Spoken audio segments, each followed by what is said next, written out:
कार्यकर्ते आहेत. ते कार्यकर्ते किती येते बघितलं. आजचा जो सोहळा आहे हा जवळजवळ तरी एक हाती. आणि त्याच्या दुसऱ्या आईकडे आमचे होते आबा पाटील, ते आजारी होते. आजारी होऊन आज सकाळी ते निघून इकडे आले. हा सोहळा आपला आहे.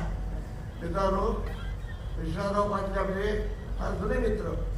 त्यांनी सांगितलं तर खरं आहे, केशव स्मारकाला पैशाची आपण त्यावेळी मंत्री नव्हता, विद्यार्थी होता, त्यामुळे पैशाची गरज होती.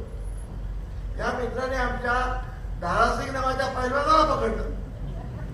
त्याचा साहित्याची काही संबंध आहे, मराठी बोलता येत नाही, यांचे मित्र. त्यामुळे 10 लाख रुपये त्यांनी सही केली आणि म्हटले सही केली. 10 लाख रुपये कुमार सापाला यांनी दारासिंगकडून मिळवून दिले. म्हणजे हा एक गावानी गोष्ट झाली, महत्वाची गोष्ट. हे काय कुमार साप कोकण, या कोकणची प्रतिष्ठा परंपरा मी सांगायला नको. मगाशी बोलताना बोललो, उदयराव नाही, उदयची उदय या रत्नागिरी शहराचं माझ्यावर फार ऋण आहे. आणि आज तू आपण सफळ केलं. मगाशी माझ्या मुलाखतीत मी सांगितलं, मी मॅट्रिकच्या परीक्षा 75 वर्षापर्यंत मॅट्रिक आहे. मी 1951 सालचा, त्यावेळी मॅट्रिक परीक्षा होती. आणि इंग्रजीमध्ये मी हायस्ट मराठीमध्ये तो इथे पास. बाकी त्या आधी मी फार अडमोठा होतो, विद्यार्थी जाणार होतो. इथे पहिलं चिमुकलं यश मॅट्रिक परीक्षेचं उत्तम त्या रत्नागिरीत दिलं. समज रत्नागिरी जिल्ह्यामध्ये एकमेव सेंटर होता कोकणे कॉलेज. आणि आम्ही धडपडत यायचो इथे. आलो, उत्तमपणे पाहिलो.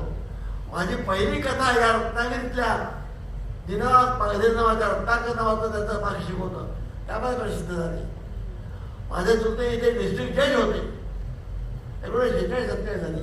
आपल्या वडिलांची आई त्यांनी मला थिबाराला दाखवा, थिबाराचं चढलो. त्यामुळे जेव्हा मी कादंबरी दिली प्रेरणा, त्या रत्नागिरीतून मला एवढं नाही, या साहित्य संमेलनाचा मान रत्नागिरीने दिला. मग असे मी तपशिलात सांगितलं कसा मी इथे यात्री झालो. आणि त्यानंतर आज पुन्हा वयाची 90 वर्ष ओलांडलं, 100 टिकतो आलोय. मला माहित नाही उद्या काय होईल ते. अशा वेळेस तुम्ही माझा सत्कार करतात.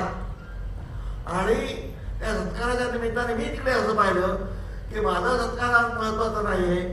आज मराठी भाषेचं, आज महाराष्ट्राच्या मराठी अभिजात भाषेचं मराठी भाषा मंत्री काय बोलणार आणि मराठी भाषांचा त्याच्याबद्दल त्यांचे विचार काय, हा एक योग आहे. आणि मला आनंद वाटतो की उदय सामंतांनी अत्यंत आश्वासक भाषण केलं. मराठी भाषा केवळ भाषाला ते बोलले नाट्य संगीत म्हणजे मराठी तरी ते करा. नाट्य साहित्य, संगीत, नाट्य, नृत्य